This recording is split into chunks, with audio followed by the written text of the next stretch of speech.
It's a wonderfully frosty Sunday morning, and you're looking at my 2-meter aerial, my 2-meter antenna,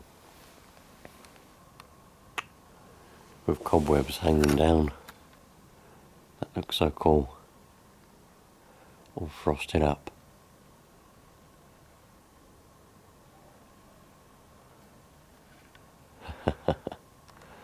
Let's go and turn it on and see if they melt. Look at that frost standing up all the way along. It's like grass on the roof. It won't be long now before that sun gets to it and melts it all off. You just love nature. It's lovely, isn't it? Speaking of nature, I left my banana tree out and I forgot all about it, and it was going quite well, but I reckon the frost has got to it now. It might recover, but I was going to take it inside and see if it will recover, but I thought to myself, should I just leave it out and it might become hardy to the weather, then I can leave it outside all year round. Normally I bring it in over winter, but this year I just completely forgot all about it and it just sort of stayed there. And I spotted it this morning and I thought to myself, blimey, you know. If the frost has got it, it's already got it. It's -3 as we speak, and it's been this temperature for about a week. Frost every day, so.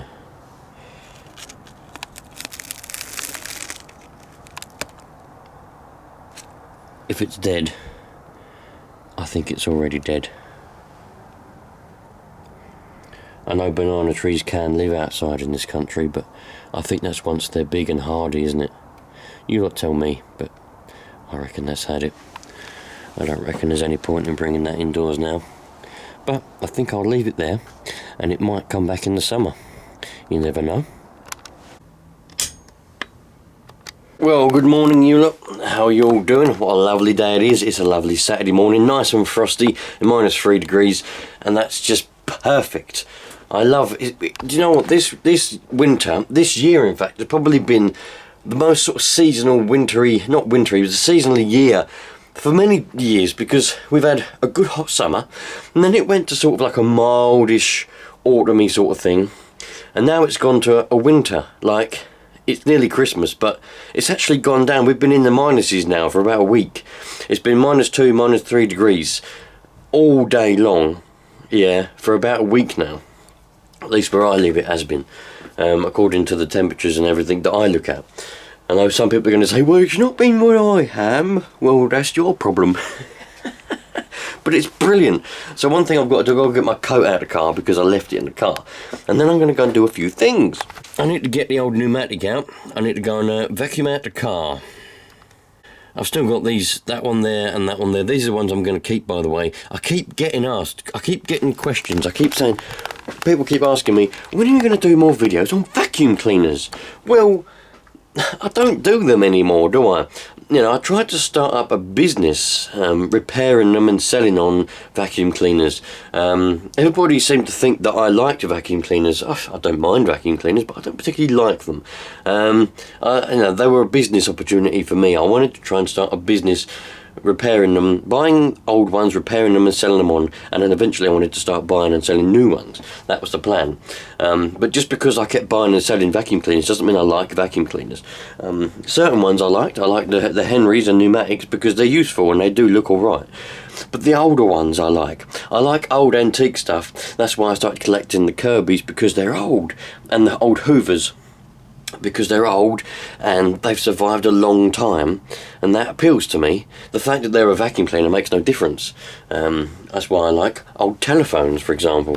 Just like this one, this old telephone appeals to me, although I have sold a lot of my collection of telephones because, well, I don't need them and I haven't got any room for any telephones anymore. This is the last one. I've got one more which I'm keeping because I bought it off of a subscriber to me. He collects telephones and he sold me this telephone. It's a very nice example of a good old telephone, so that one I'm keeping. But I've sold all the rest, and this one will be the last one to go when somebody eventually wants to buy it. But unfortunately, nobody wants to buy that one yet. But my point is, anything old appeals to me. The fact that it is what it is doesn't really make a difference.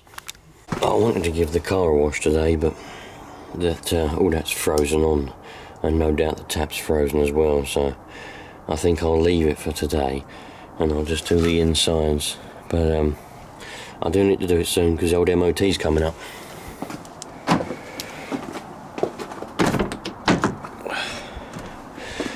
You won't believe what happened the other day, right? Look, I left my coat in the porch throughout the winter because I don't wear it in the summer, obviously. I got my coat out to wear it in the morning yesterday, and I noticed this hole. And a lot of the padding's also been nicked from the inside. That little mouse that we had roaming around has obviously nibbled a hole in my coat and nicked most of the padding. I wonder where he's made his nest. If I find his nest in my home somewhere, I'm going to nick the padding back and stuff it back in, and then put a patch on the hole, I think, because this is a good coat. I like this coat, nice and warm. Got to do a little bit of investigating and messing around with this laptop. This is my laptop. And I know it's slowing down a bit, and it was a bit crap, so I put reinstalled Windows and everything on it. But I overclocked it, and it's all right. But now the fans come on at one point, and once they're on constantly. So I need to do a little bit of investigation. I wonder if a spider's made a nest in the CPU or something, and it gets hot, so the fans are on all the time. I don't know, but I need to have a look at this at some point. It's another day. That's me and my wife. Look. Those are the days before we got married. I keep this picture on here because I look back at it and it reminds me of the days before she decided she didn't like me anymore. So it's a nice, I just keep it as a background because, it just brings back good memories, really. I got that laptop in 2014, so it's had a good run. That's a good laptop, actually, that Alienware one. It's a good laptop, it's had a good run. It's just a shame, I don't know. I think the trouble is you can't add any more. I added some RAM to it, but it's only got DDR3, DDR2, sorry, not DDR3, and also the graphics card is not supported anymore by Nvidia, and the trouble is I can't get another graphics card to put in it because they don't make ones that go with that CPU. So I'd have to get a new CPU. No, not on the bloody CPU. A new motherboard, sorry. They don't make ones that go on that motherboard anymore.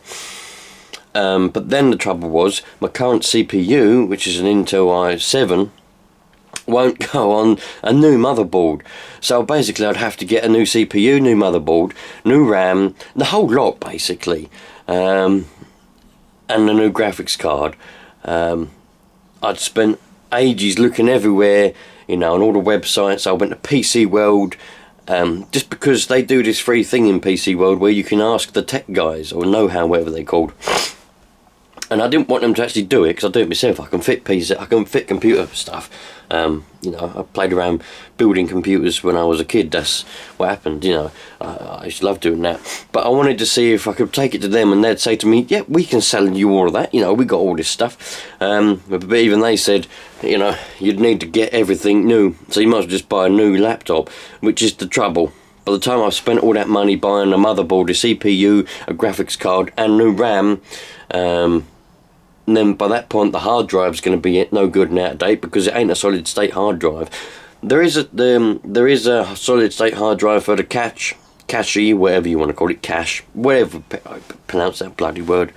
That's a solid state, but the other ones are not solid state hard drives, and I've got 2 hard drives on there, and they'd be out of date and slow, so I'd have to get new hard drives to match everything else, and it just wouldn't be worth it, would it? So I'm just sort of trying to make do with keep it going as it is at the moment. But that's for another day. I don't know about you lot, but I get through quite a lot of screen wash, and it can be quite expensive. It can be like £5 for one of these 5-litre bottles, or you can get a big tub of it for like £25 or whatever. But I go through quite a lot, and I've always seen these little tablets about, so I thought, well, I'll give these a go. So they're £2.95 for 6 of them. So I thought I'd give it a go for £2.95. The only thing I've noticed is it doesn't say anywhere on them about being antifreeze, about whether they freeze or not. So all you've got to do is mix it with water. 4 litres of water makes 1 tablet and 4 litres of water is all you need for 1 dose, or whatever you want to call it. Don't eat. If eat by accident, please make you throw up as fully as possible and seek medical attention. These are obviously Chinese. I was under the impression that they were German, but I reckon they are Chinese because of the language. But anyway, let's give them a go. I don't think that they're anti-freeze. I think it'll freeze in this weather. But my plan is I'm going to make up these 2 tubs of it, these 2 cans of it, and then I'm going to leave it outside and see if it freezes before I stick it in the car. But anyway, see what happens, shall we?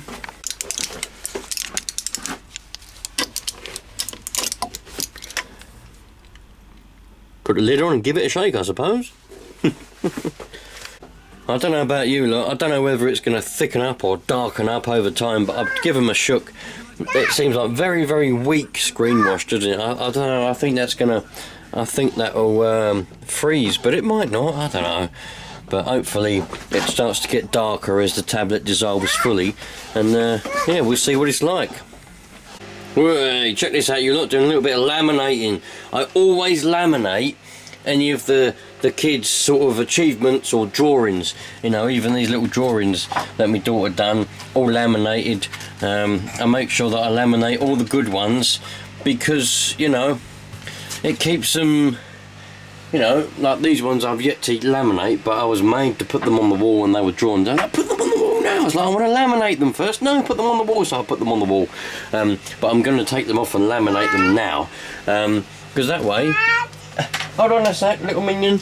It keeps them, if they're just paper, they could get ripped, they could do anything. But if you laminate them, it keeps them good for a long while, and then eventually you can stick them in the loft, put them in the memory box, and in many years to come, it preserves them. So always laminate anything that your kids do drawing wise or whatever, or put them in a folder or something like that. I laminate them and put them in a folder, and that way there's memories there preserved, and you can say you drew that. And what I also do, I haven't done yet, but what I also do is on the back of them I write how old they were when they drew it and the date that they drew it, and I can say, you drew this when you were 3 years old and it was this date. Very, think ahead, you lot. Very simple yet effective way, if you ask me. I love it. I love memories, I love photographs, always take photographs and videos of your family. Always, just loads of them. The more the better. You might think, I don't need that many, but the more the better. Just take them loads. Even of little things that you think there's no point in taking a photograph of this. This is pointless. You might be sitting in the garden, I don't know, eating an ice cream. But if you take a picture of that, and in years to come, you look at that and you go, oh no, that was the year, that was whenever, and we were sitting there eating an ice cream in the garden. Oh, that's a good memory, that is. And no photograph is a pointless photograph, you lot. No photograph is a pointless photograph. Well, look at that. That's blued up nicely, that has. I still don't think it won't freeze though, because it doesn't say anything on the paper about being anti-freeze, but at least it's blued up nicely and it looks a bit more like screen wash now. I wonder what that's going to be like. Can't wait to try it out. Righto, so what I've got to do, look at this, you lot. This is one of those fancy fandangled Stitch water bottles, and got it for my daughter as a bit of a treat. But she might have even bought it out of her own money. Anyway, it fell off the table. Now it's, well, the top come off. It broke. It's very, very common with these bottles. They break. They're very cheap. Usually Chinese. I don't know where this one's made. Made in China, definitely. There you go. Made in China. It's just literally just bad plastic, and they snap there. So what I normally do, get a bit of glue and glue it on. Looks like we've got a bit of a friend hanging from his... I think he's dead, so... There's another one up there, look. Little bit of this, what we got here? We got super glue, H3 industrial grade. A little bit of super glue around the edges there, and that should be, I'll just leave it like that, and that should be stuck in, well, it takes about 10 minutes to dry, but it take a good 12 to sort of proper go hard. But this is good glue, this. So that should be glued on there. All the glitter should stay inside. I think she lost most of the glitter when she was when it fell over, and I think a lot of the glitter fell out on the floor. But there you go. That should now keep that nice and secure. Hello, you lot. I'm out of here. I'll catch you later on.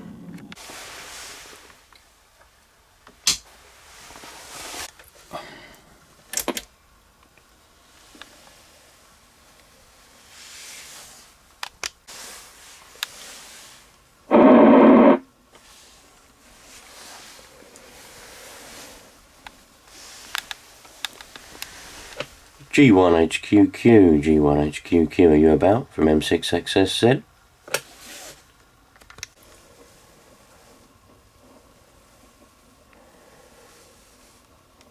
Oh, it doesn't sound like Mr. Frank's about. Shall we try again? G1HQQ, G1HQQ, are you about? From M6XSZ?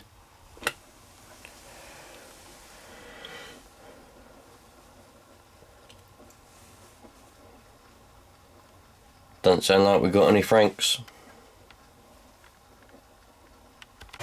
It does sound like we got Frank, alright. It does sound like we got a what's his name now, Trevor. Yeah, it just woke up. Yeah. Oh, you know, I was talking to you the other day about, I'll make this very brief because I know you've got another breaker you're talking to there.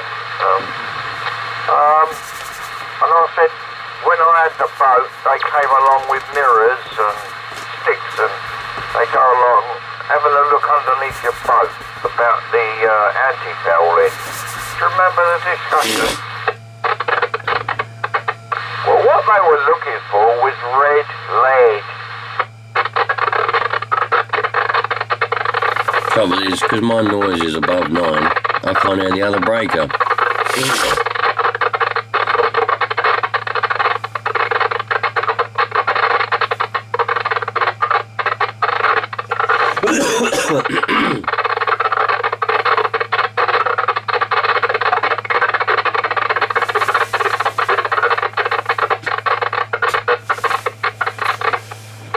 Yeah, but it wasn't just down here, it was every minute.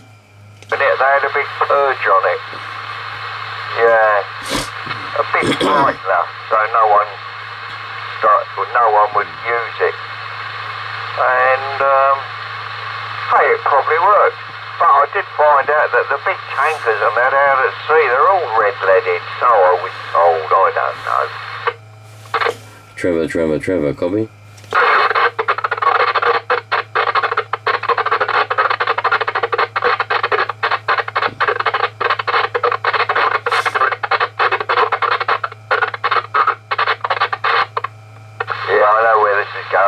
Good morning, Upbreaker. Was that Ben? Yeah, Roger. Hello, Trev. How you doing, mate? All right. Cool, blimey, you're lovely and clear.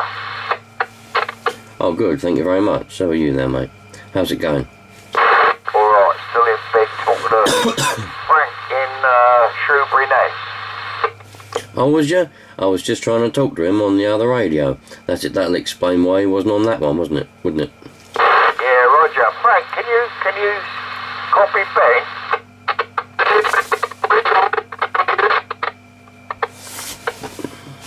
Yeah, Ben. Frank is talking to you. He says, "Good morning, Ben. How are you?"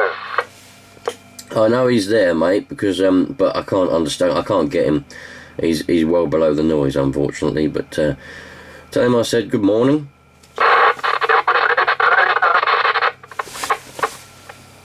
Yeah, he said, "Ben, is that any better? He's got a bit of coal on the fire." Tell him to speak. Yeah, tell him to speak. He said, Frank.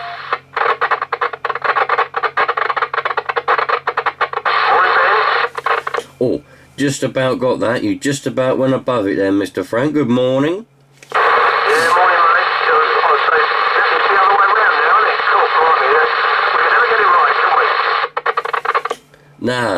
Nah. Well, my noise of this morning, Frank, is well above 9. I don't know what it is. The needle only goes to 9. But you're just hopping above it now, so congratulations to you there, dude. Yeah, Ben. Good morning. Hey, Ben. Yeah, the modulation this morning, even Frank's is not as good as it normally is. It's a bit crackly and that. I think it's the ice on the antennas, it could be anyway. You know, it's a bit cold out there this morning, I must say. Yeah, the temperature is exactly -5 degrees Celsius in this side of the country, in southeast. But yeah, my antenna looks brilliant this morning. There's cobwebs hanging from it and flapping around. Frozen cobwebs are hanging from it, flapping around. It looks absolutely brilliant this morning, my antenna does. I don't know about yours, if you was to poke your head out the door and have a look and see what it looks like. No, I'm still in bed, mate. No. I know it's bent like a banana, and it's been up there 25 years or more, never been touched, so it can get on with it. Nice. Yes, that's a good way of doing it, I suppose. If I did, do you know what I'd do with it? I would spend it making other people happy. Like drilling for water, and things like that. Oh yeah, I'd love to do that, helping people with it that really need help. I thought you were going to say you'd donate to charities. See, I wouldn't ever donate to any charities because I don't trust them. It's as simple as that. I mean, Jesus, how many years now have we in other countries been donating to all those ones going to Africa and putting in water and all of that? By now, with all those hundreds of millions of pounds what have gone over there, they should literally, they should have proper classrooms, and they should have state-of-the-art water, bloody name's gone out of my head now, water pumping stations, taps, and they should have everything by now. Them hundreds of millions of pounds which have gone over there in the last 40 odd years. But they haven't, have they? Now the adverts are still the same. They're all walking around drinking out of puddles that donkeys are pissing in. So I don't trust them. So I wouldn't donate to charities. I'd do it myself. If I had that much money, I really wanted to do it, I'd go over there and I'd get a team of people and I'd do it myself. So then that way, I know that it's actually being done. Yeah, my thoughts completely, mate. You're the same as me. I don't donate even now to charities, not through the post and that, because you don't know where the money goes. There's so many, where there's money, there's bloody theft and that. But, mate, I won't even donate to these overseas charities. We give enough. I mean, I can remember Bob Geldof, when he was a famous rock star. He raised, no, not Bob Geldof, the one who owns the airlines, I forget his name, Richard Branson.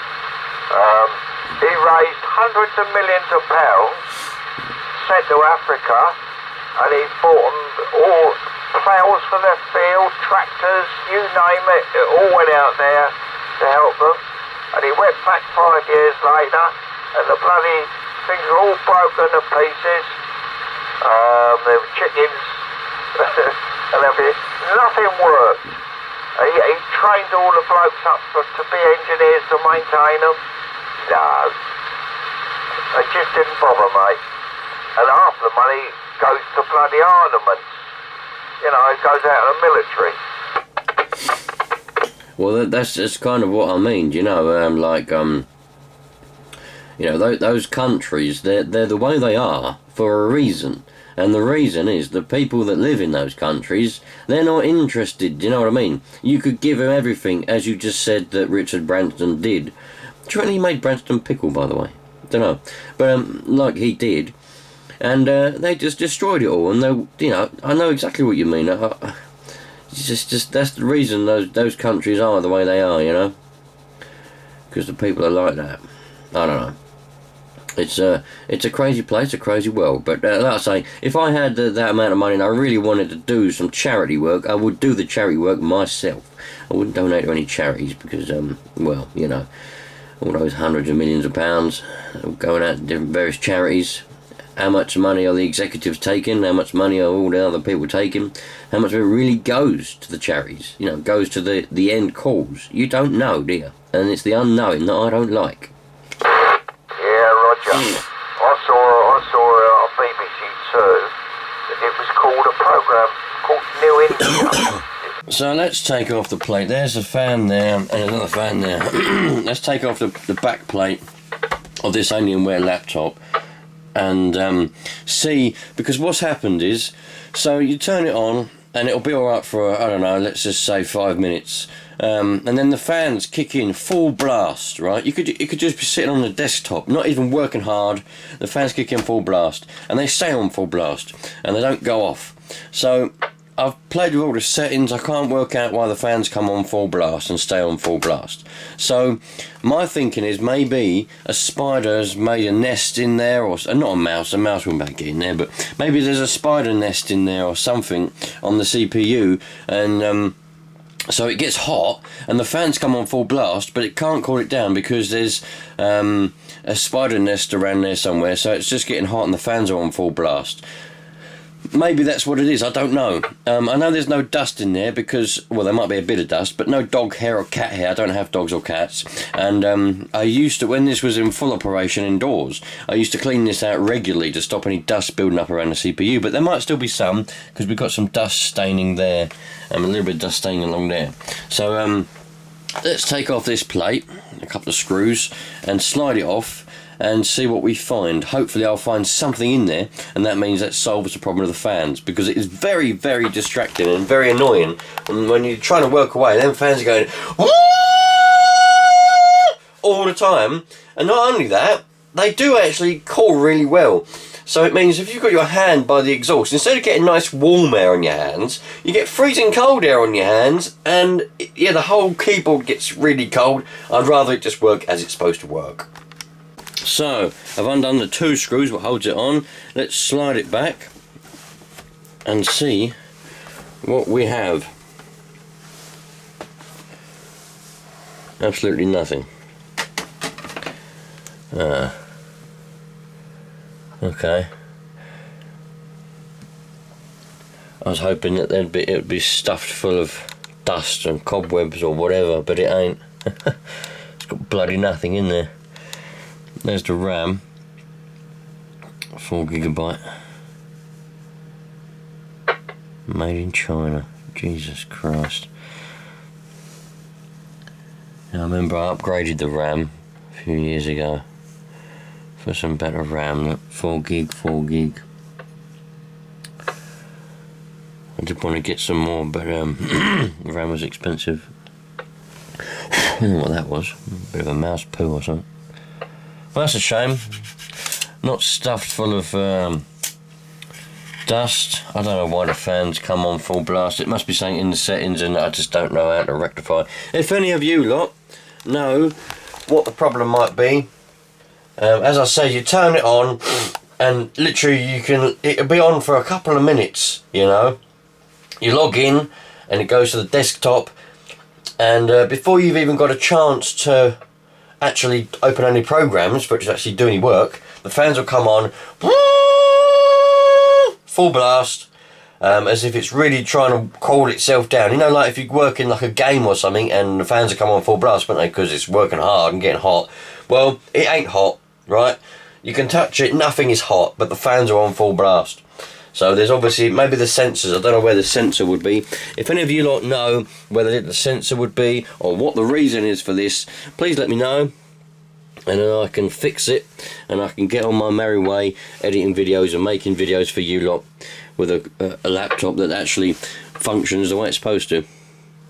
But yeah, nice one. Let's see how long it takes this time for the fans to come on full blast. Just turned it on, it's doing its loading thing. We'll see. Didn't take long, you lot. Took about 3 minutes. Now the fans are on full blast. Hopefully you can hear that. But But yeah, I'm just started watching a little video. Because what I want to do is I wanted to try and get it warm. I've opened up games, I've got scans running, I'm going to open up some games, get it hot. Because I'm wondering, maybe it just needs to be worked. I don't know, man, I don't know. Just all I want is the fans to stop coming on. But it'd be my luck, they'll stop coming on full blast, but they'll stop coming on altogether. I don't know. Anyway, you lot, I'm going to go now, and I've got other stuff to do. I've stopped fanning around with bloody laptops. It's a Sunday, so I'm going to go and prepare the bit of food we got. See what we do now, because everything is bloody expensive. I've got a pork shoulder. Managed to get hold of a pork shoulder. And if I slow cook that for 5 hours, that'll then last for 5 days, right? So I'm going to keep buying loads of food. Pork shoulder, yeah. Slow cook it for 5 hours. It'll last 5 days. We've got pulled pork, yeah. That's it, sorted. Food for 5 days then. So I'm going to go and prepare that now and get that on the cook. I'll catch you later on. All the best, you lot. Look after yourselves, won't you? Take care.